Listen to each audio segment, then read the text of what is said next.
நன்றி.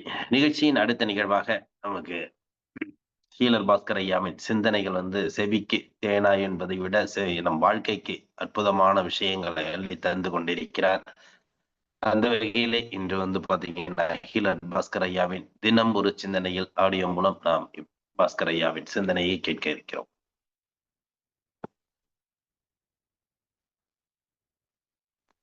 நேயர்களுக்கு காலை வணக்கம். புத்தம்புது காலை. உணவை எப்படி மருந்தா மாத்துறது? சாப்பிடும் பொழுது நமது கவனம் சாப்பாட்டுல இருந்தா அது மருந்து. சாப்பிடும் பொழுது சாப்பாட்டுல கவனம் இல்லாம பிசினஸ், குடும்பம், வேற ஏதாவது நினைச்சிட்டே சாப்பிட்டா சாப்பாடு ஜீரணம் ஆகாதுங்க.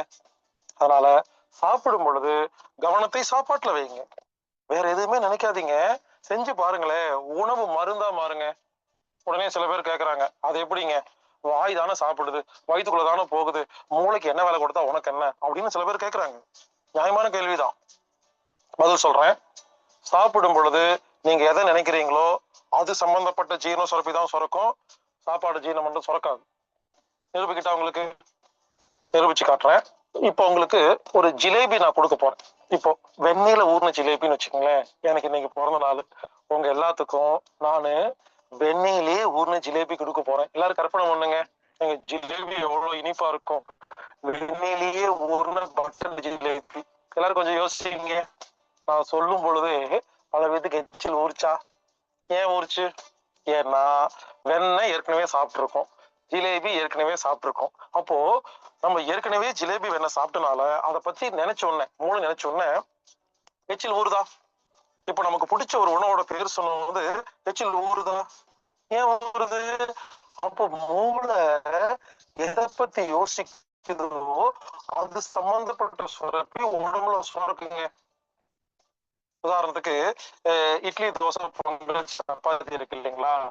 நீங்க வாழ்க்கையில முதல்ல இட்லி சாப்பிடும் பொழுது நம்ம உடம்பு என்ன பண்ணோம், இந்த இட்லியில் உள்ள தாது பொருட்களை எப்படி ஜீரணம் பண்ண வேண்டியது என்பது சொந்தமா யோசிச்சு மூளைக்குள்ள ரெக்கார்டு கிரியேட் பண்ணும். நீங்க மறுபடியும் அந்த இட்லி சாப்பிடும் பொழுது அந்த ரெக்கார்டு ஆன் ஆகி இட்லி எப்படி ஜீரணம் பண்றதுன்னு தேவையான எல்லா இன்சைம்களும் சொல்றது அந்த இட்லி மருந்த மாறுங்க. சாப்பிடும் பொழுது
முழு கவனத்தை சாப்பாட்டுல வச்சு அதை கவனிச்சுட்டே சாப்பிடுங்களேன்.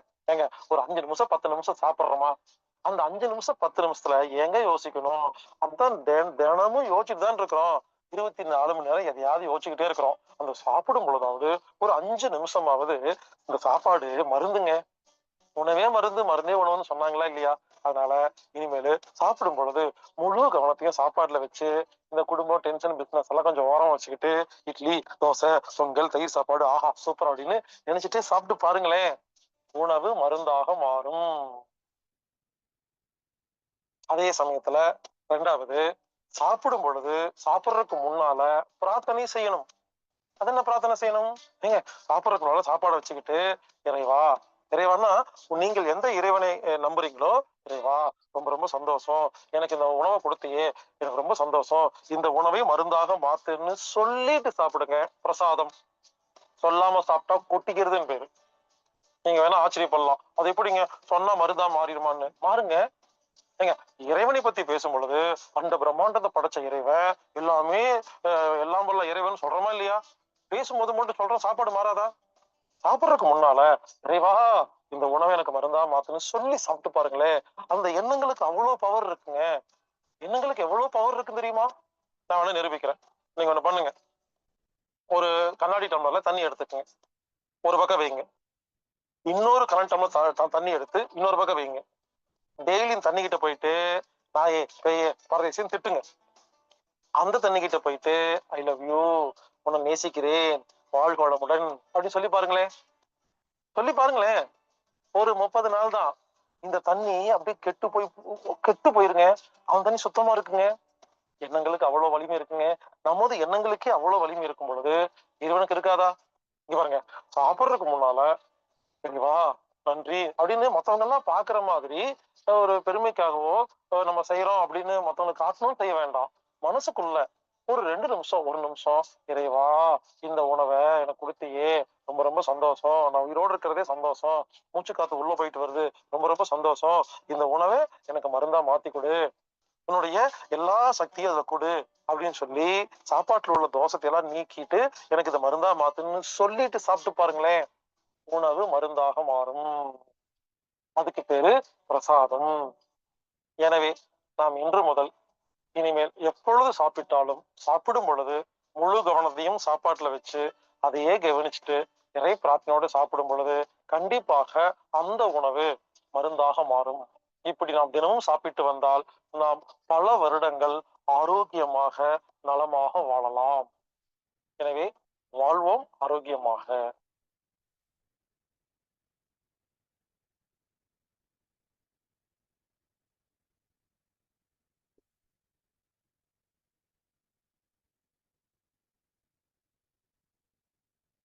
நன்றி. நன்றிங்க ஐயா.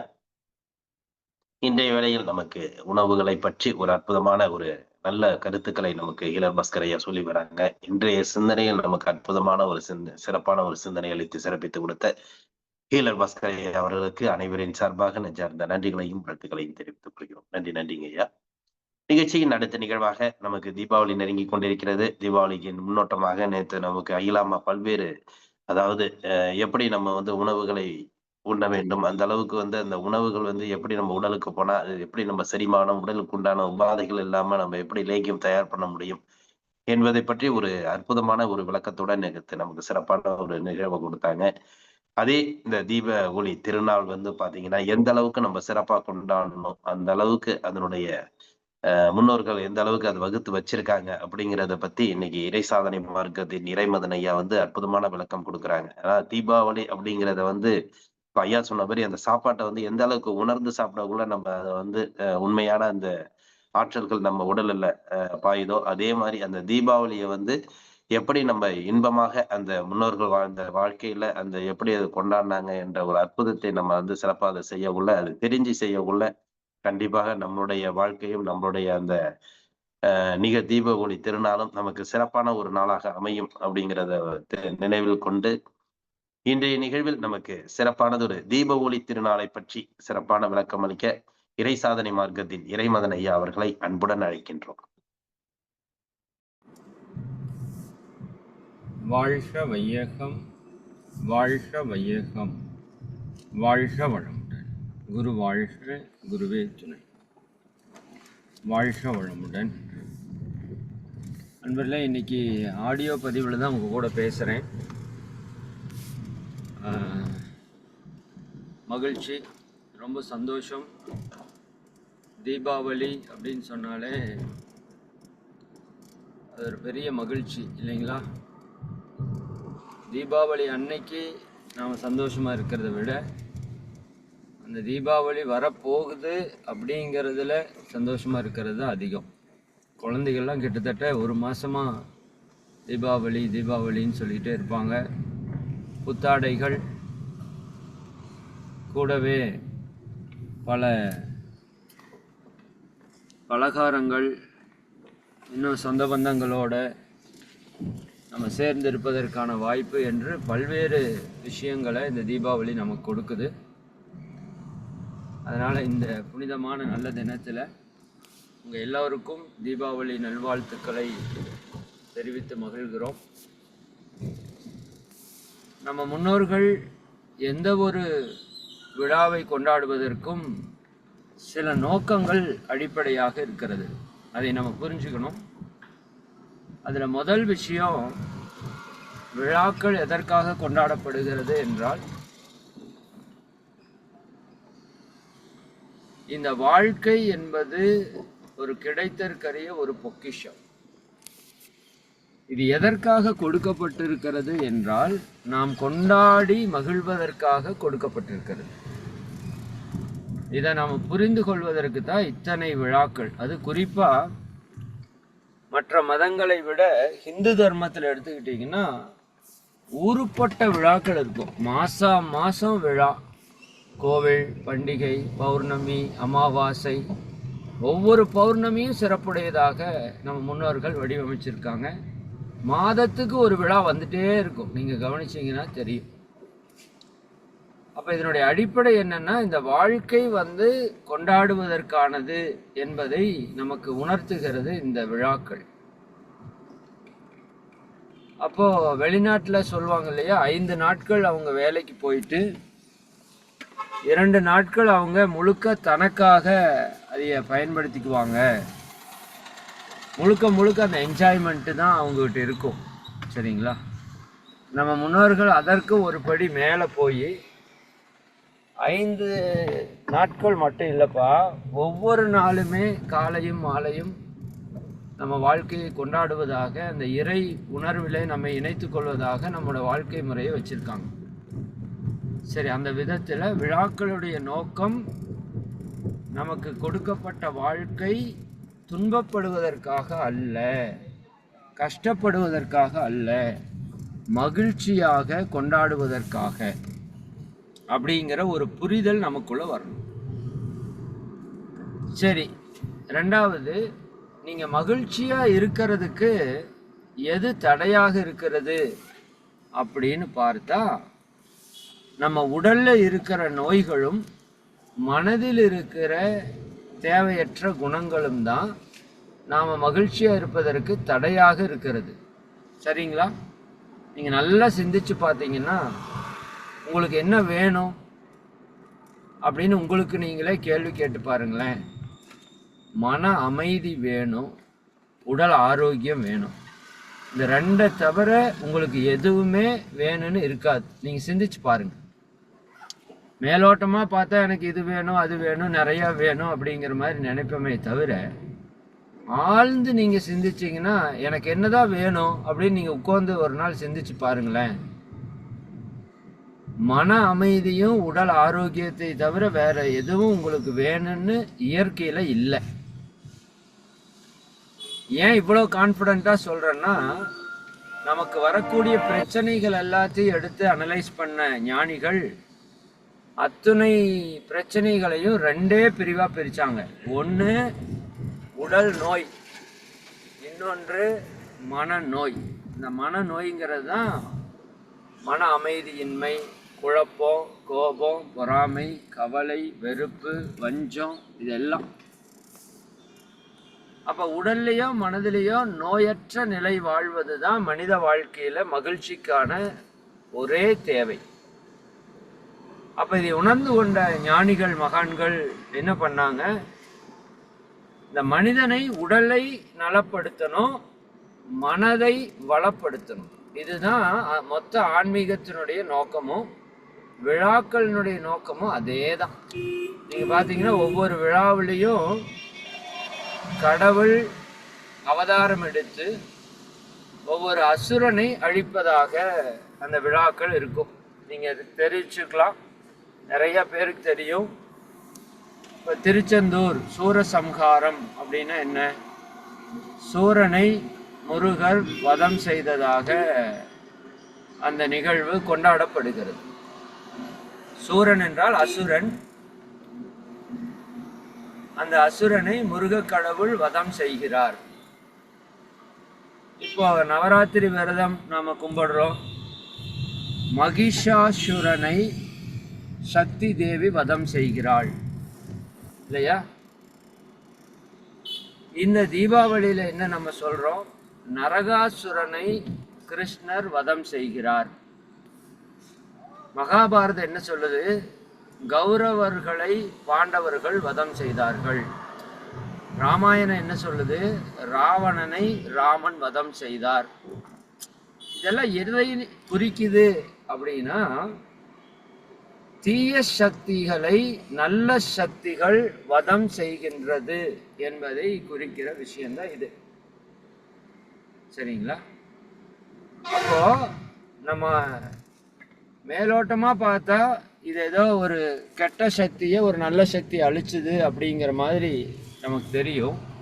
ஆனா நீங்க ஆழ்ந்து சிந்திச்சு பார்த்தீங்க அப்படின்னா அது இருக்கிற உட்கருத்து என்னன்னா, இந்த நரகாசுரனோ மகிஷாசுரனோ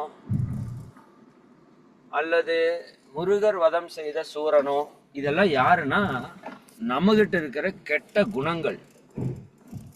சரிங்களா? கடவுள் தன்மை அப்படின்னு நாம பார்க்கிற கிருஷ்ணரோ ராமரோ இதெல்லாம் என்னன்னா நம்மகிட்ட இருக்கிற நல்ல தன்மை. அப்ப என்னிடம் கெட்ட தன்மையும் இருக்குது, என்னிடம் நல்ல தன்மையும் இருக்குது. அதாவது கெட்ட குணமும் இருக்கிறது, நல்ல குணமும் இருக்கிறது. இது நம்ம எல்லாருக்குமே தெரியும். நம்ம எல்லாருக்கிட்டையும் நல்ல குணம் இருக்குதான்னா நிச்சயமா இருக்கும். சரிங்களா? நாம சிந்திச்சு பார்க்காததால நல்ல குணம் கம்மியா இருக்கிற மாதிரி தெரியலாம். பட் எல்லாருக்கிட்டையும் நல்ல குணம் இருக்கு. இப்போ நீங்க அதிகாலையில எழுந்து இந்த யோக பயிற்சிக்கு வர்றதை விட மிகச்சிறந்த நல்ல குணம் உலகத்தில் ஒண்ணும் இல்லை. இந்த ஒரே குணம் நம்ம வாழ்க்கையில பல்வேறு மாற்றங்களை கொடுக்கும். உடல் ஆரோக்கியத்தை கொடுக்கும், மன அமைதியை கொடுக்கும், உறவுகள் இணக்கத்தை கொடுக்கும், பொருளாதாரத்திலே வளத்தை கொடுக்கும், இன்னும் இறையுணர்வு வரைக்கும் கொடுக்கும். இந்த ஒரே நல்ல பழக்கத்தை நம்ம தொடர்ந்து கடைபிடிச்சிட்டு வந்தா போதும். அப்ப நம்ம கிட்ட நிறைய நல்ல குணங்கள் இருக்குது, தீய குணங்களும் நம்ம கிட்ட இருக்குது. என்ன பண்றோம்? கோபப்படுறோம், பொறாமப்படுறோம், கவலைப்படுறோம், வெறுக்கிறோம், பயப்படுறோம், தற்பெருமை பேசுறோம், புறம் கூறுகிறோம், பொய் பேசுகிறோம், வஞ்சம் வைத்துக் கொள்கிறோம், முறையற்ற பாலுணர்வு சில நேரங்கள்ல வருது. அப்ப இதெல்லாம் நம்ம கிட்ட இருக்கிற தீய குணங்கள். அப்ப எது கொஞ்சம் அதிகமா இருக்குது அப்படின்னு பார்த்தோம்னா தீய குணங்கள் தான் கொஞ்சம் அதிகமா இருக்கிற மாதிரி இருக்கும். அது உண்மைதான், கொஞ்சம் அதிகம் தீய குணங்கள் தான். அதனாலதான் நீங்க எப்பவுமே கடவுள் சண்டை போடுறப்ப கௌரவர்கள் 100 பேரு, பாண்டவர்கள் 5 பேர். கெட்டது 100, நல்லது 5. பட் இதுல நம்ம ரொம்ப சிறப்பா பார்க்க வேண்டியது என்னன்னா, கடவுள் எப்பவுமே நல்லது பக்கம்தான் இருப்பார். நீங்க யாரை வேணா எடுத்துக்கலாம். சரிங்களா? பாண்டவர்களே எடுத்துக்கொள்ளுங்க. கிருஷ்ண பரமாத்மா அந்த நல்லவர்கள் பக்கம்தான் இருப்பார். கடவுள் தன்மை நல்லதின் பக்கம் இருக்கும். கெட்டது 100 இருந்தாலும் 1000 இருந்தாலும் பல சேனைகள் இருந்தாலும் பல படைகள் இருந்தாலும் நல்லதை நாம இறைவனோடு இணைத்து அந்த இறைவன் காட்டுகிற வழியிலே செல்லும் போது கெட்டது அனைத்தையும் அழிக்க முடியும். அதற்கு பேர் தான் இறை வழிபாடு. இறையினுடைய வழியிலே நடந்து அந்த கெட்டதை எல்லாம் அழிக்கக்கூடிய செயல்பாட்டுக்கு தான் இறை வழிபாடு என்று பெயர். அப்ப எனக்குள் இருக்கிற தீய குணங்களை நான் மாற்றி அமைத்துக் கொள்ளும் போது எனக்குள் இருக்கிற கடவுள் தன்மையை நான் உணர முடியும். இந்த மகாமுனி அப்படின்னு ஒரு படம் வந்தது, நீங்க எவ்வளவு பேர் பார்த்துருப்பீங்கன்னு தெரியல. அதுல ஒரு கேள்வி கேட்பாங்க. இந்த ஹீரோயின் வந்து ஹீரோவை பார்த்து கடவுளை பத்தி நீங்க என்ன நினைக்கிறீங்க அப்படின்னு கேட்பாங்க. அப்ப அந்த ஹீரோ ஒரு டயலாக் சொல்லுவாரு, கடவுளை பத்தி ஒவ்வொருத்தருக்கும் ஒவ்வொரு புரிதல் இருக்கும், என்னோட புரிதல் இருந்து நான் ஒன்று சொல்றேன், அது உங்களுக்கு புரியுதான்னு பாருங்க அப்படின்னு சொல்லிட்டு ஒரு அற்புதமான விஷயத்த சொல்லியிருப்பாரு. அதாவது மனுஷன் வந்து நாம எங்கிருந்து வந்தோம்னா விலங்கினத்திலிருந்து வந்தோம். அப்படி விலங்கினத்திலிருந்து வந்தபோது மனிதனுடைய தேவைகள் 2 தான். ஒன்று உண்ண உணவு, இரண்டாவது பாலுணர்வு தேவை. இந்த 2 தான் எல்லா உயிர்களுக்குமான தேவை, மனிதனுக்குமான தேவை அதாக தான் இருந்தது. அப்புறம் மனிதன் அறிவுல வளர்ச்சி பெற்று வர வர வர வர தனக்கு மனிதன் என்று பேர் வைத்து கொண்டா எல்லா உயிர்களுக்கும் பேர் வச்சான். மனுஷன் தான் பேர் வச்சான், நாய், ஆடு, மாடுன்னு. இப்படி வாழ்க்கை நடந்து கொண்டிருக்கும் போது மனித வாழ்க்கையில மட்டும் பல துன்பங்கள் அதிகரிச்சு. அப்ப என்னடா மனுஷ வாழ்க்கையில மட்டும் இவ்வளவு துன்பம் அதிகமா இருக்குதே, இதுக்கு என்ன காரணம் அப்படின்னு சிந்தித்தவர்கள் ஊருக்கு ஒதுக்குப்புறத்துல ஒரு இடத்தை ஒதுக்கி அந்த இடத்துல போய் அமர்ந்து இந்த துன்பத்திற்கெல்லாம் என்ன காரணம் என்று ஆய்வு செய்வதற்கான இடம்தான் கோவில். சரியா? கோவில் எதற்காக? என் வாழ்க்கையில ஏன் துன்பம் வருது, இதுக்கு என்ன காரணம் அப்படின்னு ஆராய்ச்சி பண்ணி அந்த காரணத்தை மாற்றிக்கொள்வதற்கு தான் நமக்கு கோவில் கட்டப்பட்டது. அப்போ அந்த கோவில்ல போய் உட்கார்ந்து என்னுடைய துன்பத்திற்கு என்ன காரணம் என்று சிந்தித்த அந்த மனிதர்கள் என்னிடம் இருக்கிற தீய குணங்கள் தான் என்னுடைய துன்பத்திற்கு காரணம் என்பதை புரிந்து கொண்டார்கள். தேவையில்லாத ஆசை, கோபம், இதைத்தான் ஆன்மீகத்தில் 6 தீய குணங்கள் என்று சொல்வார்கள். காமம், குரோதம், லோபம், மோகம், மதம், ஆச்சரியம் என்று சொல்லக்கூடிய பேராசை, சினம், கடும்பற்று, முறையற்ற பாலுணர்வு, உயர்வுதாழ் மனப்பான்மை, வஞ்சம் என்று சொல்லக்கூடிய 6 தீய குணங்கள் தான் மனித வாழ்க்கையினுடைய துன்பத்திற்கு அடிப்படை என்று அனைத்து ஞானிகளும் சொல்லிட்டு போயிட்டாங்க. அப்ப இதை உணர்ந்த அந்த மனிதர்கள் தன்னிடம் இருக்கின்ற அந்த தீய குணங்களை உதிர்த்து அந்த கடவுள் தன்மையை அடைந்தாங்க. தீய குணங்களை எல்லாம் நம்ம உதிர்த்துட்டோம் அப்படின்னா நம்ம தன்மை எப்படி ஆயிரும்னா கடவுள் தன்மை ஆயிரும். மகரிஷி என்ன சொல்லுவாங்கன்னா, கடவுள் கூட்டல் ஆணவம் கண்மம் மாயை. கடவுள் தன்மையோடு நம்முடைய ஆணவம் என்று சொல்லக்கூடிய அகங்காரம், கண்மம் என்று சொல்லக்கூடிய பாவ வினை பதிவுகள், சஞ்சித பிராரப்த ஆகாமிய கர்ம வினை பதிவுகள், இன்னும் மாயை என்று சொல்லக்கூடிய மயக்க நிலை, இந்த 3ம் இணைந்த போதுதான் மனிதன் உருவாகிறான். அப்போ அந்த மனிதன் கடவுள் தன்மைக்கு வரணும்னா என்ன பண்ணணும்? ரொம்ப சிம்பிளா மகரிஷி சொல்லுவாங்க, மனிதன் மைனஸ் ஆணவம் கண்மம் மாயை இட் இஸ் ஈக்குவல் டு இறைவன் என்று சொல்வார். அப்போ மனிதனிடம் இருந்து தீய குணங்களை, ஆணவத்தை, கண்மத்தை, மாயையை கழித்து விட்டால் நம்ம கடவுள் தன்மை அடைஞ்சிடலாம். அப்படி அந்த கோயில்ல தன்னிடம் இருக்கிற தீய குணங்களை உதிர்த்தவர்கள் கடவுள் தன்மைக்கு வந்துட்டாங்க. அதை செய்யாதவங்க கடவுள் தன்மைக்கு வரல. அப்போ ஒரு உதாரணம் சொல்வாரு. அந்த ஹீரோயினோட ஃப்ரெண்டு ஒரு ப்ரூஸ்லியோட படம் போட்ட டிஷர்ட் போட்டிருப்பாங்க. இப்போ உங்களுக்கு ப்ரூஸ்லி பிடிக்கும், நீங்கள் ப்ரூஸ்லி மாதிரி ஆகணும்னு நினைக்கிறீங்கன்னு வச்சுக்கோங்க. அப்போ நீங்கள் என்ன பண்ணணும்? சரிங்களா? டெய்லியும் ப்ராக்டிஸ் பண்ணி நல்லா அந்த கலையில் நீங்கள் தேர்ச்சி பெற அளவுக்கு தொடர்ந்து நீங்கள் ப்ராக்டிஸ் பண்ணால் ஒரு நாள் நிச்சயமாக நீங்கள் ப்ரூஸ்லி ஆக முடியும். ஆனால் அதற்கு பதிலாக ப்ரூஸ்லியோட படத்தை வச்சு, தேங்காய் பழமெல்லாம் வச்சு, தீபாராதனை எல்லாமே காமிச்சிங்க அப்படின்னா நீங்கள் ப்ரூஸ்லி ஆக முடியாது. நல்லா புரிஞ்சுக்கணும். சரிதானுங்களா? நான் இறை வழிபாட்டை குறைவாக சொல்லலை, அதில் இருக்கிற உண்மையை நீங்கள் புரிஞ்சுக்கிறதுக்காக சொல்கிறேன். நீங்கள் கடவுள் படத்தை வச்சு கடவுளுக்கு பூஜை பண்ணுறதால நீங்கள் கடவுள் தன்மை அடைய முடியாது.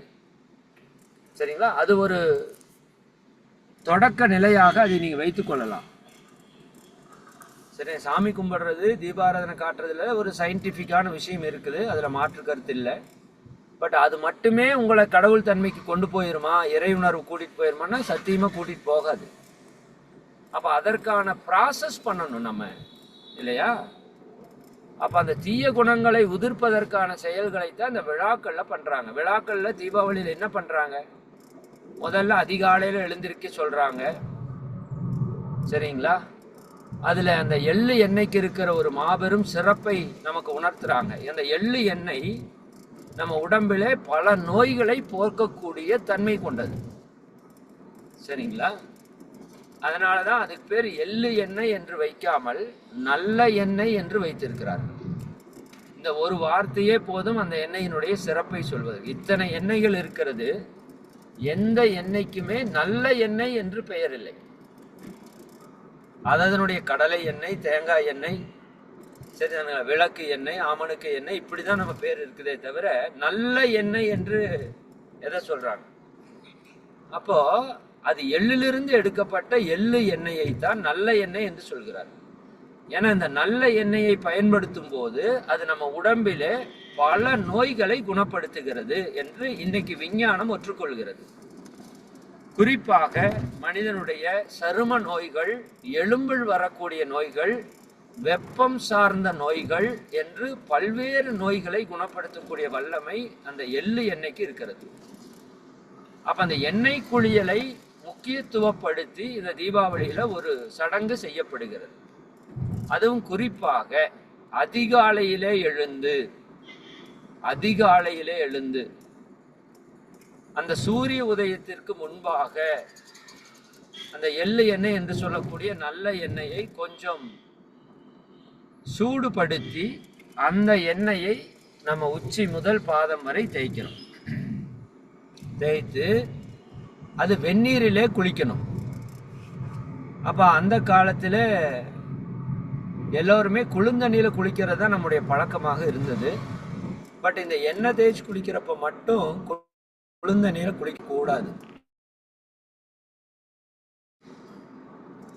ஏன் குளிர்ந்தண்ணியில குளிக்க கூடாது?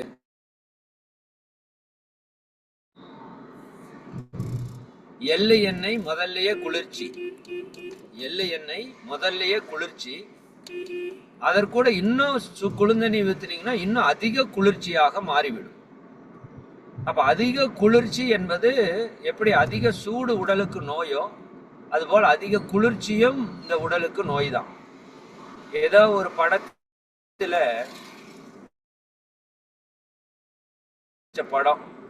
படம் தெரியல, அவங்க பாட்டிய கூட்டிட்டு போய் விளக்கெண்ணெய் வச்சு நல்லா தேய்ச்சி குளிப்பாட்டி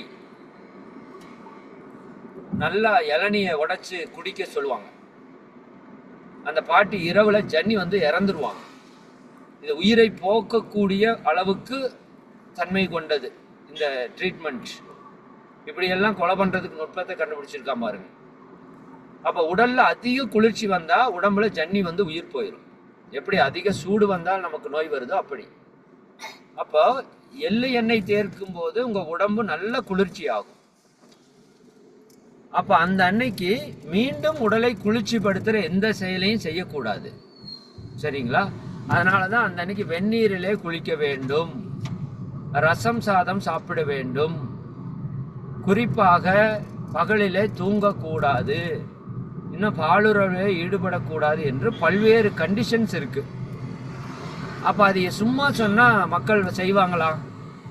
எண்ணெய் குளியல் இந்த தேசத்திற்கு மிக மிக முக்கியமான ஒரு ப்ராசஸ், உடம்பை குளிர்ச்சிப்படுத்துவதற்கு. அப்ப அதைய வாழ்க்கையில கொண்டு வர்றதுக்கான ஒரு செயல் துவக்கம் தான் இந்த தீபாவளி. அப்ப அந்த அன்னைக்கு காலையில எந்திரிச்சு சூரிய உதயத்திற்கு முன்பாக எண்ணெய் தேய்ச்சி சுடு தண்ணியில குளிக்கணும். அப்ப சுடு தண்ணீரை தான் கங்கை இருக்கிறாள் என்று அப்படி ஒரு கதையை இணைத்து கொண்டாங்க, சரிதாங்களா? எல்லா தண்ணியிலையும் கங்கை இருக்கிறா, சரிதானா? இறைவனே நீர் வடிவாக இருக்கிறான். கங்கை என்று சொல்லக்கூடிய அந்த தன்மை இல்லாத நீரே இல்லை. பட் நம்மளுக்கு ஒரு அவேர்னஸ் வர்றதுக்காக இவன் குளிர்ந்த நீரில் குளிச்சிடக்கூடாதுங்கிறதுக்காக சுடு தண்ணியில தான் அந்த கங்கை இருக்கிறாள் அப்படின்னு சொல்லி அதை கங்கா ஸ்நானம் என்று நம்ம முன்னோர்கள் நமக்கு ஒரு பழக்கப்படுத்தி இருக்கிறார்கள். அதனால தீபாவளி என்னைக்கு ஆச்சுன்னா நிறைய பழைய ஆளுக கங்கா ஸ்நானம் ஆச்சா அப்படின்னு கேட்பாங்களாமா, சரிங்களா? அப்படின்னு என்ன அர்த்தம்?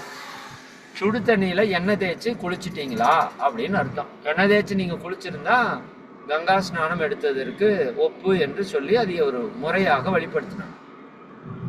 சரி, அப்ப உடல் ஆரோக்கியத்திற்கான ஒரு ப்ராசஸ் நடந்துருச்சா?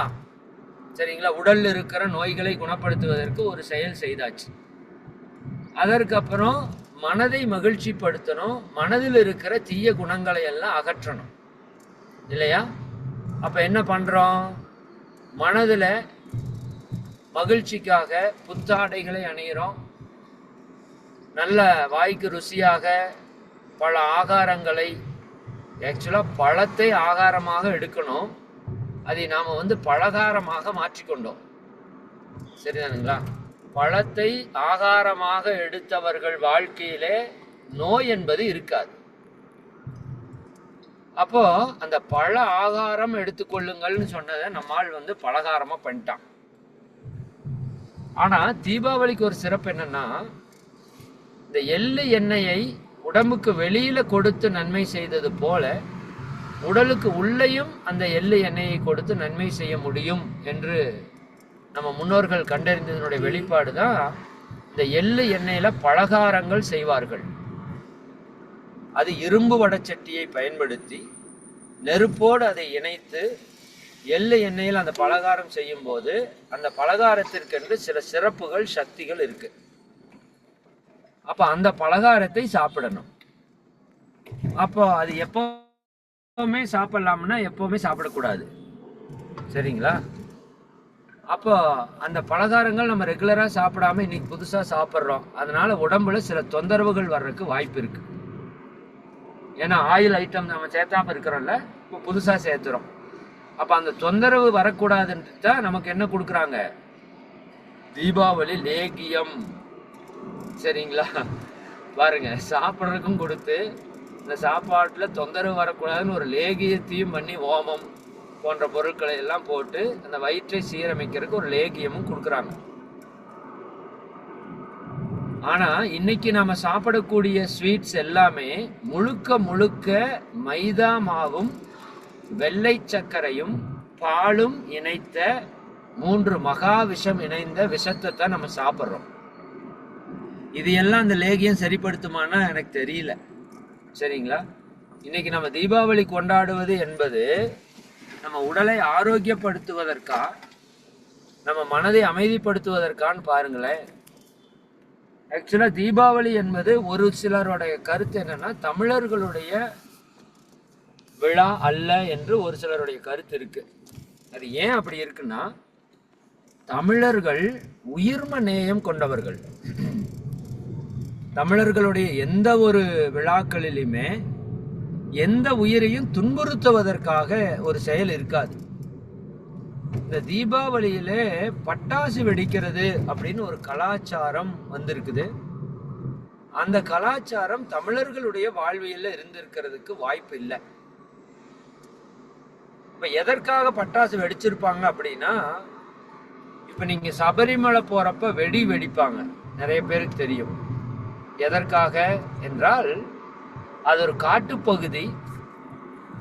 இன்னைக்குமே நமக்கு பெரும் கோவில்கள் எல்லாம் பெரும் காடுகளுக்குள்ள இருக்கிறத நம்ம பார்க்கலாம் இல்லையா? பெரிய பெரிய கோவில்கள் எல்லாம், இப்போ மேட்டுப்பாளையம் பத்ரகாளியம்மன் கோவில் என்பது மிகப்பெரிய வனம், பண்ணாரியம்மன் கோவில் என்பது ஒரு மிகப்பெரிய காடு, மிகப்பெரிய காடு. அப்ப அந்த காட்டிற்குள்ள அந்த அமைதித்தன்மையில அந்த இயற்கையான சூழலிலே மனித உடலை தூய்மைப்படுத்துவதற்கு பல ஆற்றல்கள் கிடைக்கும் என்பதால காட்டுக்குள்ள கோவில்களை வைத்தார்கள். மனிதன் வரணும், சபரிமலைக்கு அவ்வளவு தூரம் அந்த மலைக்குள்ள அவன் நடந்து வரும்போது அவனுக்கு பல்வேறு நன்மைகள் ஏற்படுகிறது. அந்த காடுகளினுடைய பிரபஞ்ச சக்தி, நிலத்தினுடைய சக்தி, நீரினுடைய சக்தி, பஞ்சபூத சக்தியும் பெறுவதற்கான வாய்ப்பு அங்க கிடைக்கிறது. அப்படிங்கிறதுனால காட்டுக்குள்ள கோவில், காட்டுக்குள்ள விலங்குகளும் இருக்கும். அப்ப அந்த குறிப்பிட்ட காலத்திலே கோவிலுக்கு போகும்போது என்ன பண்ணாங்க, அந்த விலங்குகளுடைய தொந்தரவு இருக்கக்கூடாது என்பதற்காக வெடியை வெடித்தார்கள். அப்ப வெடிக்கும் போது விலங்குகளுடைய தொந்தரவு இல்லாமல் அந்த மனிதர்கள் அங்கு சென்று வர முடியும். அதற்காகத்தான் வெடி என்பது உருவாக்கப்பட்டிருக்கும். ஆனா இன்னைக்கு நம்ம அந்த காற்றை மாசுபடுத்துகிறோம். நிறைய பேர் இதுக்கு வந்து வாதமெல்லாம் செய்வாங்க, ஒரு நாள் வெடிக்க கூடாதா என்றெல்லாம். சரிங்களா? சரி, நீங்க வெடிப்பதால என்ன கிடைக்கிறது யோசித்து பாருங்க. இயற்கையை முற்றிலுமாக அந்த அன்னைக்கு மாசுபடுத்திடுவோம். கிட்டத்தட்ட 1 மாசம் 2 மாசம் இந்த பூமியில உருவாகிற மொத்த கரியையும் அன்னைக்கு ஒரே நாள்ல உருவாக்கிடுறோம். காற்று மண்டலம் மாசு அடையுது. இன்னும் இரைச்சல் மாசு என்று ஒரு மாசு இருக்கு, சரிதானுங்களா? சப்த மாசு, அந்த மாசை ஏற்படுத்துகிறோம். இன்னும் உயிர்களுக்கு நிறைய பயம் உருவாகும். நீங்க பட்டாசு வெடிக்கிற பார்க்கலாம், நாய் அப்படியே தெரிச்சிட்டு ஓடும், பூனை இருந்தா அப்படியே பயத்துல ஓடுறத பார்க்கலாம். இப்படி பல உயிர்களும் அந்த பட்டாசு வெடிக்கிறதுல பாதிக்கப்படும். நிறைய பெரியவங்க கூட பட்டாசு வெடிக்கிறதுல உடம்புல உபாதைகளை ஏற்படுத்துறத பார்க்கலாம். அப்ப இயற்கையை மாசுபடுத்தக்கூடிய ஒரு தன்மை என்பது தமிழர்களுடைய வரலாற்றில் இல்லை. குறிப்பா தென்னிந்தியாவில் அது போன்ற கலாச்சாரம் இல்லை.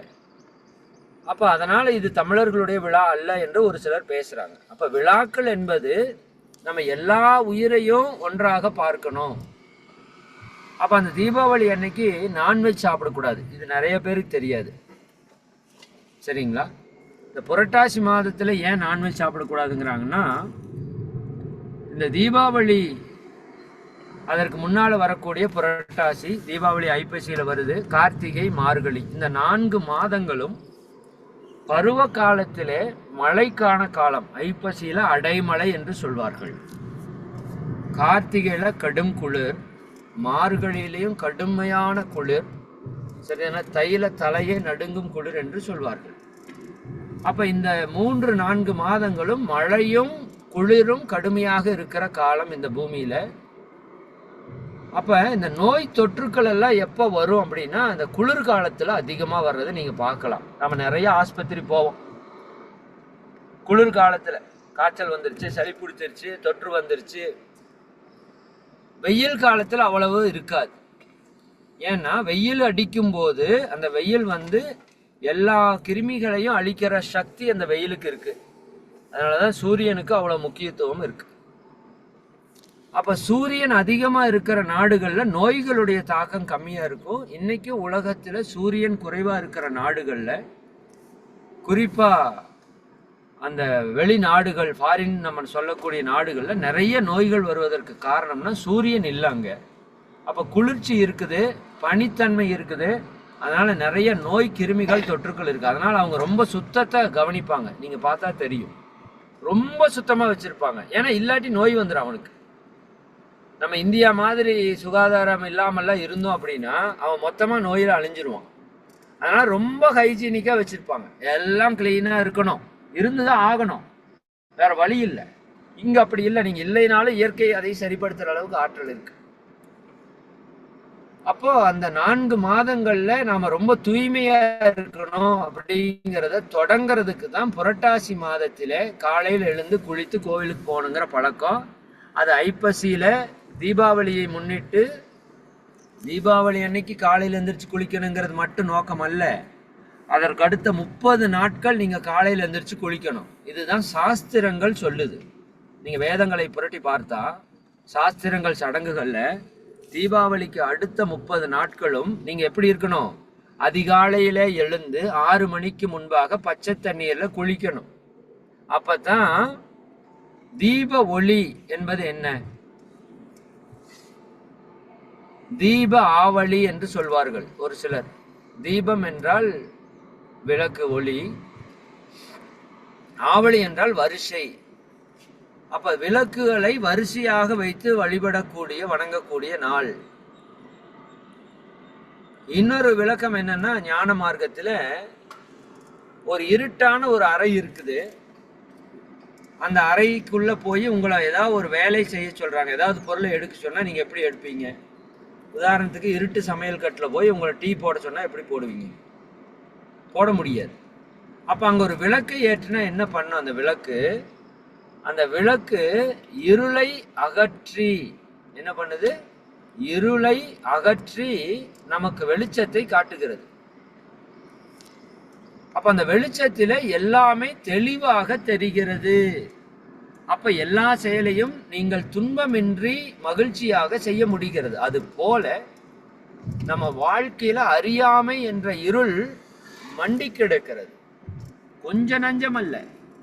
உடலை பற்றி அறியாமை, உயிரை பற்றி அறியாமை, மனதை பற்றி அறியாமை, வாழ்வை பற்றி அறியாமை, உறவை பற்றி அறியாமை, இயற்கை பற்றி அறியாமை, மொத்தமும் அறியாமையில் இந்த மனித இனம் சிக்கி தவிக்கிறது.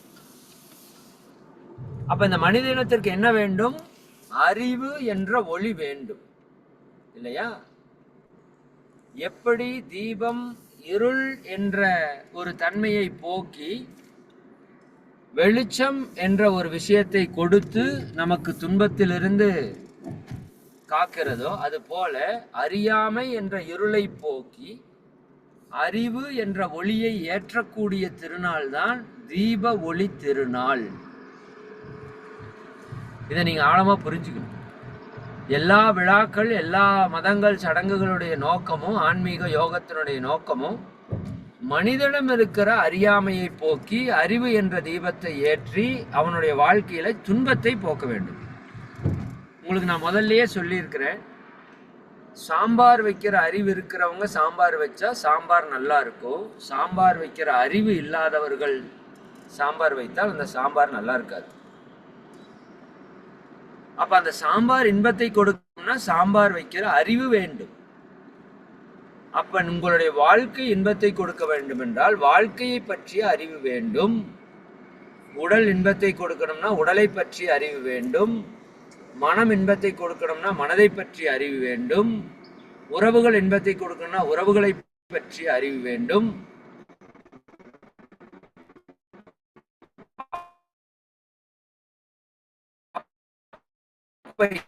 இந்த அறிவையெல்லாம் நாம் பெறக்கூடிய அப்ப இந்த அன்னைக்கு என்ன பண்றோம்? உடனே தேய்ச்சி குளிக்கிறோம். அதுக்கப்புறம் பெற்றவர்களை, பெரியவர்களை வணங்குகிறோம். நல்ல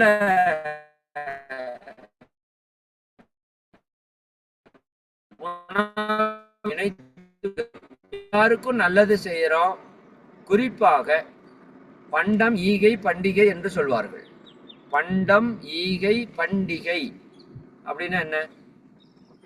நாம மட்டும் சந்தோஷமா இருந்தா பத்தாது, நம்மை சுற்றி இருக்கிற ஏழை எளிய மக்களுக்கும் முடியாதவர்களுக்கும் நம்மால் முடிந்ததை ஈகையாக கொடுப்பதுதான் பண்டம், ஈகை. இஸ்லாத்துல ஈகை பெருநாள் என்றே ஒரு நாள் இருக்குது. பக்ரீத்துக்கு என்ன பேர் தெரியுமா? ஈகை பெருநாள். நபிகள் என்ன சொல்கிறார்? நீ சம்பாதிக்கிற 100 ரூபாயில 2.5% 2,000 ரூபாயை நீயே உன்னை சார்ந்து இருக்கிற மக்களுக்கு, ஏழை எளிய மக்களுக்கு கொடுத்தே தீர வேண்டும். அப்பதான் நீ ஒரு இஸ்லாமியன் என்று சொல்கிறார். கிறிஸ்துவத்திலே நீ சம்பாதிப்பதிலே 10% நீ பிறருக்கு கொடுக்க வேண்டும். ஹிந்து தர்மத்துல நீ சம்பாதிக்கிறது எல்லாத்தையுமே கொடுக்கணும்னு சொல்லியிருப்பாங்க. ஏன்னா நீ சம்பாதித்ததெல்லாம் யாரால சம்பாதித்தது? இந்த சமுதாயத்தால் சம்பாதித்தது. நீங்க யோசித்து பாருங்க, இந்த உடல் யார் கொடுத்தது? நம்ம அம்மா அப்பா உயிரை கொடுத்தாங்க. இந்த சமுதாயம் சேர்ந்து உணவை கொடுத்து, அறிவை கொடுத்து இந்த உடலை கொடுத்திருக்குது. அப்ப இந்த உடலுக்கு எனக்கு என்ன சம்பந்தம்னா இல்லை, இந்த உடல் சமுதாயம் கொடுத்தது. இந்த உயிர் என்னுடைய பெற்றோர்கள், சமுதாயத்தினோட ஒரு பகுதி, அவங்க கொடுத்தது. இந்த அறிவு இந்த சமுதாயம் கொடுத்தது. இந்த வாழ்க்கை இந்த சமுதாயம் கொடுத்தது. அப்ப மொத்தமும் நான் ஈகையாக பெற்றதுதான் என்னுடைய வாழ்க்கை. அப்ப இந்த வாழ்க்கையை கொண்டு இந்த சமுதாயத்திற்கு என்ன நான் செய்ய முடியும் என்று நினைக்கிறோம் பாருங்க, அதுதான் வாழ்க்கையினுடைய உச்சகட்ட நிலை. அதனாலதான் வள்ளுவர் சொல்றார், ஈத்துவக்கும் இன்பம் அறியார்கள் தாமுடைமை வைத்திலக்கும் வன்கணவர். ஈகையில் ஒரு இன்பம் இருக்கு, பேரின்பம் இருக்கு. ஈதல் இசைபட வாழ்தல் அதுவல்லது ஊதியமில்லை உயிர்க்கு என்று சொல்கிறது வள்ளுவர். நீங்கள் உயிரோடு இருப்பதற்கு ஊதியம் என்று இருக்குமானால் அது ஈதல் தான். ஈதல் இல்லாத வாழ்க்கை செத்த பிணத்திற்கு சமம் என்று வள்ளுவம் சொல்கிறது. நீங்க யாருக்கு எதுவும் கொடுக்காம வாழ்றீங்க அப்படின்னா அது நீங்கள் ஒரு பிண வாழ்க்கை வாழ்வதற்கு சமம் என்று சொல்கிறது. ஏன்னா அத்தனையும் இந்த சமுதாயத்திலிருந்து வாங்கி கொண்டு இந்த சமுதாயத்தை நினைக்காமல் ஒருத்தன் வாழ்றான்னா அதை விட கொடுமை என்ன இருக்கு? அப்ப அந்த சமுதாயத்திற்கு கொடுக்கக்கூடிய தன்மை நமக்கு இருக்கணும். அப்படிங்கிறத தான் பண்டம் ஈகை இருக்கிறவங்க இல்லாதவங்களுக்கு கொடுக்கணும். அப்ப நம்மளோட தைத்திருநாள் என்ன பண்ணுவாங்க, நெல் அன்னைக்கு நல்ல விளைச்சல் வந்திருக்கும், அந்த நில முதலாளி ஏழை எளிய மக்களுக்கு எல்லாம் நெல்லை தானமா கொடுப்பாங்க. இந்த நாட்டாமை படத்துல கூட வேலை செய்தவர்கள் கூலியாக நெல்லை கொடுப்பார்கள், இல்லாதவர்களுக்கும் நெல்லை கொடுப்பார்கள். முடியாதவர்கள், வாழ முடியாதவர்கள், வகை தெரியாதவர்களுக்கும் அதை ஈகையாக கொடுத்து எல்லோரையும் மகிழ்ச்சியாக வைத்துக் கொள்வது. அதே போல அந்த காலத்துல இன்னைக்கு எடுக்கிற மாதிரி துணிக்கெல்லாம் அன்னைக்கெல்லாம் வாய்ப்பில்லை. அன்னைக்கு ஏழை எளிய மக்கள், பஞ்சம் அதிகம், அவங்க பழைய துணிகளையே தான் உடுத்தி கொண்டு இருப்பாங்க. அப்ப அவர்கள் ஒரு நாளாவது வாழ்க்கையில புதிய துணி உடுத்த வேண்டும் என்பதற்காக இன்னைக்கு கட்டாயமா புத்தாடை எடுக்கணும் அப்படின்னு ஒரு விஷயத்தை வச்சிருப்பாங்க. சரிங்களா? நாம் எப்படி பொங்கல் தினத்திலே புத்தாடை, புது பானை, புத்தரிசி, புது பொங்கல் என்று நம்ம கொண்டாடுறோம் இல்லையா? அப்ப அன்னைக்கு அவனுக்கு துணிங்கிறது இல்லை, வருஷத்திற்கு ஒரு முறை துணி எடுப்பான். ஆனா இன்னைக்கு வருஷம் முழுக்க துணி எடுத்துட்டு மறுபடியும் எந்த விதமான சங்கடமும் இல்லாம பணம் இருக்கின்றது என்ற ஒரே காரணத்தினாலே நாம போய் துணிகளை எடுக்கிறோம். நல்லா புரிஞ்சுக்கோங்க, சரிதானுங்களா? இதெல்லாம் அறியாமையினுடைய உச்சம். துணி தேவைக்கு ஒண்ணு இல்லை, 10 எடுத்தீங்கனாலும் பிரச்சனை இல்லை, தேவை இல்லாமல் ஒன்றை எடுத்தாலும் அது பாவம் என்பதை புரிந்து கொள்ள வேண்டும். நான் அதனால எங்களோட அன்பர்கள் எல்லாத்துக்கும் சொல்லியிருப்பேன், நீங்க யாரும் இந்த வருஷம் துணி எடுக்காதீங்கன்னு சொல்லியிருப்பேன். ஏன், இருக்கிற துணியே போதுமே இல்லையா? துணி இல்லைன்னு எடுத்தீங்கன்னா பரவாயில்ல, வருஷம் எடுக்கணும்னு என்ன இருக்கு? அப்புறம் தீபாவளிக்கு எடுக்கிறோம், பொங்கலுக்கு எடுக்கிறோம், பிறந்த நாளுக்கு எடுக்கிறோம், இன்னும் உருப்பட்டதுக்கு துணி எடுத்து பழகிட்டோம் நம்ம. இப்ப நினைச்சப்போவெல்லாம் துணி எடுக்கிறோம், சேலைக்காரமா வர்றப்போவெல்லாம் சேலை எடுக்கிறோம். நல்லா புரிஞ்சுக்கோங்க, இந்த இயற்கை எல்லா மனிதர்களுடைய தேவையும் பூர்த்தி செய்யும். இன்னும் 1000 கோடி பேர் வளர்ந்தாலும் அவங்களோட தேவையை பூர்த்தி செய்யும்.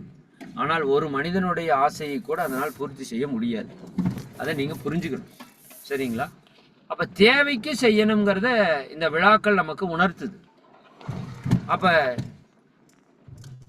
இந்த விழாவினுடைய நோக்கம் மனிதன் உடல் ஆரோக்கியமாக இருக்கணும், மன அமைதியா இருக்கணும், குறிப்பா உறவுகள்ல இணக்கமா இருக்கணும். இந்த தீபாவளி அன்னைக்கு என்ன பண்ணுவாங்க, உறவுகள் எல்லாம் ஒன்று கூடுவார்கள். ஏன்னா அதற்கு முன்னாடி நடுவுல உறவுகள்ல சில பல சிக்கல்கள் வரும். அது இயற்கை.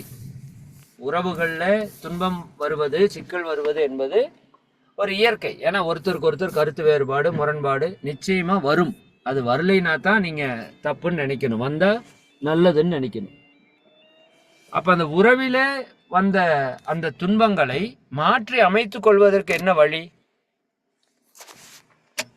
அதற்கு ஒரு விழா இல்லையா? அதனாலதான் நமக்கு கல்யாணம், காது குத்து, பெரிய காரியம் கூட அந்த உறவுகளில் இருக்கிற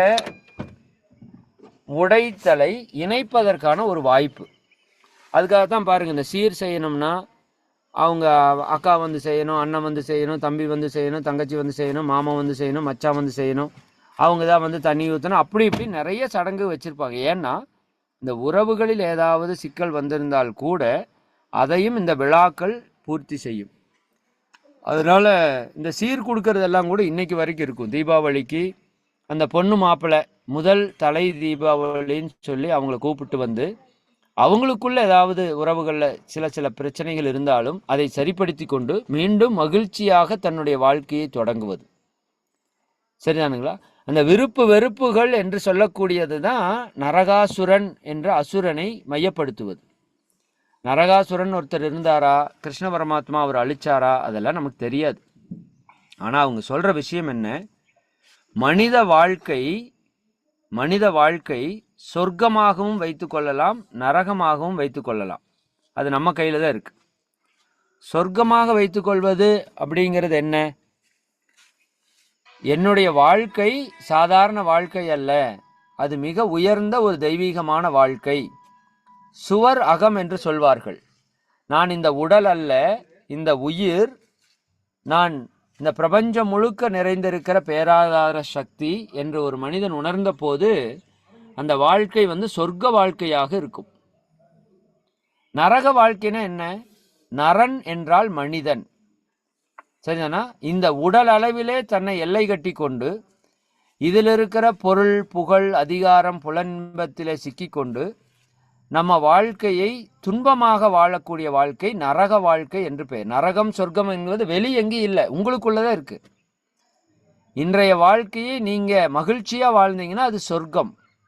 உங்க உடலை ஆரோக்கியமாக வைத்துக்கொண்டா அது சொர்க்கம். உங்க மனம் அமைதியா இருந்தா அது சொர்க்கம். உங்க உறவுகளில் இணக்கம் இருந்தால் அது சொர்க்கம். நீங்க இறையுணர்வை தொட்டால் அது சொர்க்கம். உங்க வாழ்க்கையை நீங்க துன்பத்தை அனுபவிச்சீங்கன்னா அதுதான் நரகம். நீங்க நரகம்னு எங்கேயும் தனியா போக வேண்டாம்.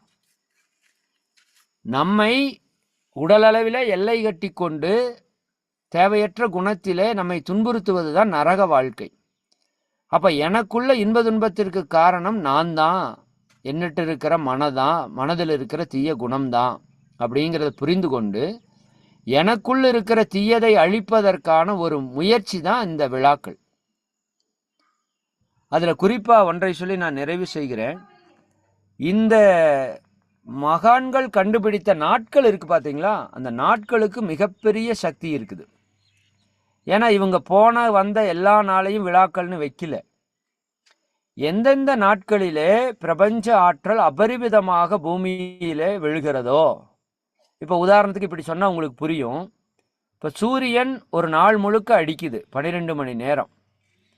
ஆனால் ஒரு குறிப்பிட்ட நேரத்திலே நிறைய கோவில்களில் ஒரு சின்ன ஓட்டை மாதிரி பண்ணி அந்த ஓட்டையின் வழியாக கடவுளுடைய முகத்திலே சூரிய ஒளி படுற மாதிரி வச்சிருப்பாங்க இல்லையா?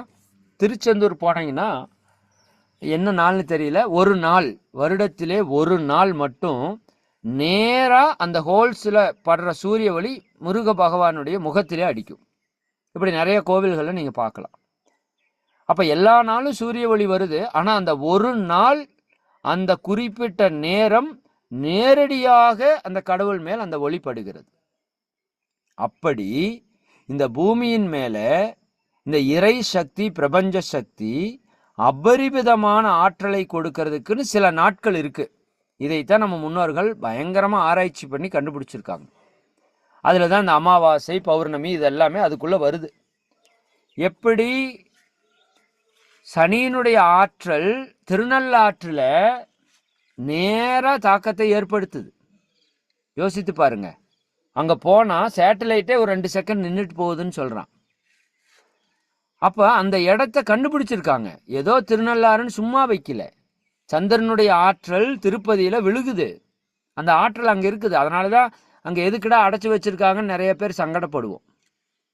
அங்க அடைச்சு வச்சதனோட நோக்கம் என்னன்னா, அங்க அடைக்காம விட முடியும். ஆனா எதுக்காக அடைச்சு வச்சிருக்காங்க? நீங்க அந்த சந்திர ஆற்றல்ல ஒரு நாளாவது இருக்கணும். திருச்செந்தூர் போனா ஒரு இரவு தங்கி காலையில இறைவனை வழிபடணும்னு சொல்லுவாங்க. அந்த தங்கும் போது அந்த ஆற்றல் உங்களுக்குள்ள பாயும். சரி, இதுக்குள்ள நிறைய விஷயம் இருக்குன்னு வச்சுக்கோங்களேன். அப்ப என்ன சொல்ல வரேன்னா, அந்த பிரபஞ்ச சக்தி இந்த பூமியிலே அதிக தாக்கத்தை ஏற்படுத்தக்கூடிய நாளைத்தான் விழாக்களாக வைத்திருக்கிறார்கள். அந்த அன்னைக்கு இயற்கையாகவே நம்மிடம் இருக்கிற கெட்ட குணங்களை அழித்து நல்ல குணங்களை ஏற்படுத்துவதற்கான சக்தி நம்மகிட்ட அதிகமா இருக்கும். கூடவே இறையாற்றலும் நமக்கு துணை புரியும். அப்ப அந்த கிருஷ்ணனுடைய ஆற்றல் எப்படி பாண்டவர்களுக்கு துணை செய்ததோ அது போல இந்த இறை ஆற்றல் நமக்குள்ள வந்து முழுமையா நன்மை செய்யக்கூடிய நாள் வந்து இந்த. அப்ப இந்த பண்டிகை நாட்கள்ல நாம எந்த அளவுக்கு நம்மை தூய்மை செய்து கொள்ள முடியும்னு பாருங்க.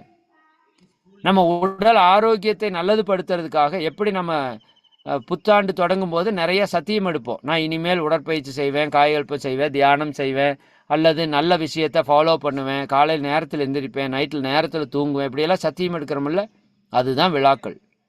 இப்போ இந்த விழாவில் என்ன பண்ணுறீங்க? காலையில் எந்திரிச்சு 6 மணிக்குள்ளே குளிக்கிறதுக்கு ஒரு பழக்கம் பண்ணுறீங்க, சரிங்களா? உடைகளை தூய்மையாக உடுத்தி கொள்றதுக்கு ஒரு பழக்கம் பண்ணுறீங்க. உணவை நல்ல திருப்தியாக சந்தோஷமாக சாப்பிட்றதுக்கு ஒரு பழக்கம் பண்ணுறீங்க, சரிங்களா? பெற்றோர்களை முன்னோர்களை வழிபடுறதுக்கு பழக்கம் பண்ணுறீங்க. உறவுகள் இருக்கிற இணக்கத்தை உடைத்து மகிழ்ச்சியை பெருக்கிறதுக்கு ஒரு பழக்கம் பண்ணுறீங்க. இந்த பழக்கத்தை உங்கள் வாழ்நாள் முழுக்க வச்சிருக்கணுங்கிறத விழாவினுடைய நோக்கம், சரிங்களா? அப்போ எல்லாருக்கும் அந்த தீபாவளி வாழ்த்துக்கள் சொல்லுவாங்க. முதல்ல நாங்கள் இந்த போஸ்ட் கார்டு வாழ்த்து அட்டை, என்னோட வயது 40-45 இருக்கிறவங்க எல்லாருக்கும் தெரியும். பொங்கல் வாழ்த்து அட்டைனே விற்கும், தீபாவளி வாழ்த்து அட்டைன்னு விற்கும். அது வாங்கி எல்லாரும் அட்ரஸ் எழுதி பொங்கல் வாழ்த்துக்கள், தீபாவளி வாழ்த்துக்கள்னு போட்டு அந்த வாழ்த்து அட்டையை அனுப்புவோம். அப்போ எல்லோருக்கும் வாழ்த்து சொல்லக்கூடிய நாள். அதைத்தான் மகரிஷி அவர்கள் வாழ்க வளமுடன் என்று எல்லோருக்கும் அந்த வாழ்த்து மந்திரத்தை கொடுத்துருக்குறாங்க.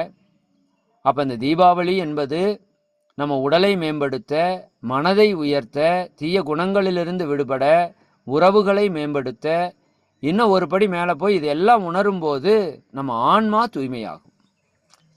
அப்போ இந்த நரகாசுரன் தன்னிடம் இருக்கிற கெட்ட குணங்கள் எல்லாம் அழிந்த போது அவனுக்கு உண்மை நிலை தெரிஞ்சிருச்சு. உண்மை நிலை உணர்ந்த உடனே அவன் வேண்டான், நான் இந்த கெட்ட குணத்திலிருந்து விடுபட்டு நல்ல குணத்தை உணர்ந்த இந்த நாளை எல்லோரும் கொண்டாட வேண்டும் என்று அவன் கேட்குறான். சரிங்களா? அப்போ நாம நமக்குள்ள இருக்கிற நரகாசுரன் என்று சொல்லக்கூடிய கோபம், வெறுப்பு, கவலை, பயம், பொறாமை, வஞ்சம் இது எல்லாவற்றையும் அழித்து அந்த தூய இறைத்தன்மையோடு இணையும் போது இந்த தீபாவளி என்பது நமக்கு உண்மையான தீபாவளியாக இருக்கும் என்பதை புரிந்து நீங்கள் எல்லோரும் நல்லா புத்தாடை உடுத்தி நல்லா குளித்து எல்லாம் சிறப்பாக கொண்டாடுங்க. முடிஞ்ச வரைக்கும் பட்டாசை குறைத்து கொண்டாடுங்க, கவனமாக கொண்டாடுங்க. இன்னைக்கு இருக்கிற சமுதாயம் இந்த தீபாவளினாலே தண்ணி அடிக்கிறதுங்கிற மாதிரி வந்துருச்சு. டாஸ்மார்க்கில் மிகப்பெரிய சாதனையை நாம் செய்வோம் இல்லையா? வரலாற்றில், உலக வரலாற்றில் இல்லாத அளவுக்கு டாஸ்மார்க் சாதனை. இது சமுதாயம் எப்படி போய்கொண்டிருக்கிறது என்பதை நீங்கள் பார்க்க வேண்டும். அப்போ இதில் நம்ம ரொம்ப கவனிக்க வேண்டியது நம்முடைய வாழ்வை நாம் எவ்வாறு மாற்றிக்கொள்கிறோம் அப்படிங்கிறத நீங்கள் நல்லா கவனித்து அதை சிறப்பாக வைத்துக்கொள்வதற்கு முயற்சி செய்வோம் என்று கூறி இந்த உரையை நாம் நிறைவு செய்வோம். அருட்பேராற்றல் கருணையினால் நீங்களும் உங்கள் அன்பு குடும்ப உறுப்பினர்கள் அனைவரும் உடல் நலம், நீலாயுள், நிறை செல்வம், உயர்ப்புகள், மெய்ஞானம் ஓங்கி இறை உணர்வு, அறநெறி, கல்வி, தனம், தானியம், இளமை, வலிவு, துணிவு, நன்மக்கட்பேர், அறிவில் உயர்ந்தோர், நட்பு, அன்புடைமை, அகத்தவம், அழகு, புகழ், மனித மதிப்புணர்ந்து ஒழுகும் பண்பு, பொறுமை எனும் பேறு 16 பெற்று பெருவாழ்வு வாழ்க. அனைவருக்கும் மீண்டும் தீபாவளி நல்வாழ்த்துக்கள். ரொம்ப மகிழ்ச்சியாக சந்தோஷமாக கொண்டாடுங்க. கடந்தது கடந்ததாக இருக்கட்டும், இனி நடப்பது நல்லதாக இருக்கட்டும் என்று எண்ணி சிறப்பாக இந்த விழாவை கொண்டாடுவோம். அனைவருக்கும் நன்றி. வாழ்க வளமுடன். நன்றி. நன்றிங்க ஐயா. இன்றைய வேளையில் நமக்கு அற்புதமாக அந்த தீபாவளியின் அற்புதத்தை பற்றி இன்னைக்கு ஐயா சிறப்பாக விளக்கம் கொடுத்தாங்க. உண்மையான தீபாவளி என்பது எந்த கருத்தில், எந்த நோக்கத்தில், எந்த ஒரு இறை வழிபாட்டில் நாம் கொண்டாட வேண்டும் என்று அனைவருக்கும் நல்ல ஒரு புரிதலையும் நல்ல ஒரு மனமாற்றத்தையும் அனைவருக்கும் ஒரு பயனுள்ள நிகழ்வாகவும் இந்த நிகழ்வு இருந்தது அப்படின்னு சொன்னா கண்டிப்பாக இது உண்மை. ஏன்னா ஐயா இன்னைக்கு நிறைய பேருக்கு தெரிஞ்சிருக்கும். இன்னைக்கு அவங்களோட வாய்ஸ்ல பிரேக் இருந்துச்சு நிறைய பேருக்கு. ஏன்னா அவங்க வீடியோல தான் நமக்கு அற்புதமான நிகழ்வு கொடுப்பாங்க. ஏன்னா அவங்க இன்னைக்கு ஒரு பயணத்துல இருக்கக்குள்ளேயே நம்மளுடைய செஷனை நமக்கு கொடுக்கறதுக்காக இன்னைக்கு அவங்க ஏத்துக்கிட்டு ஒரு பயணத்துல இருந்துகிட்டே இன்னைக்கு நமக்கு இன்றைய நிகழ்வை கொடுத்துருக்குறாங்க. அதனால எந்த அளவுக்கு அவங்களுடைய ஈடுபாடுகள் நம்ம காலச்சக்கரத்துல இருக்குது அப்படிங்கிறதுக்கு இதுவும் ஒரு தீபாவளி தான். அந்த அளவுக்கு நம்ம எண்ணங்கள் சிறப்பாக இருக்க வேண்டும். மற்றவர்களுக்கு எந்த அளவுக்கு நம்ம கொடுக்க வேண்டும் என்ற ஒரு நிகழ்வை நம்ம ஏற்படுத்தணும் அப்படிங்கிறத பத்தி அனைவருக்கும் ஒரு தெளிவான விளக்கம் கொடுத்து இன்றைய நிகழ்வை சிறப்பித்து கொடுத்திருக்காங்க. இன்றைய நிகழ்வில் அற்புதமான தீப ஒளி திருநாளை பற்றி சிறப்பான விளக்கம் அளித்து சிறப்பித்து கொடுத்த இறை சாதனை மார்க்கத்தின் இறைமதனை அவர்களுக்கு அனைவரின் சார்பாக நெஞ்சார்ந்த நன்றிகளையும் வாழ்த்துக்களையும் தெரிவித்துக் கொள்கிறோம். நன்றிங்க ஐயா. வாழ்க வளமுடன். தொடர்ந்து நமக்கு இந்த நிகழ்வுகளை பற்றி நேற்று பாத்தீங்கன்னா தீபாவளியோட லேகியத்தை பத்தி நம்ம அகிலாமா சிறப்பா சொன்னாங்க. அதுலயே எல்லாருக்கும் நல்ல ஒரு புரிதல் இருந்திருக்கும்.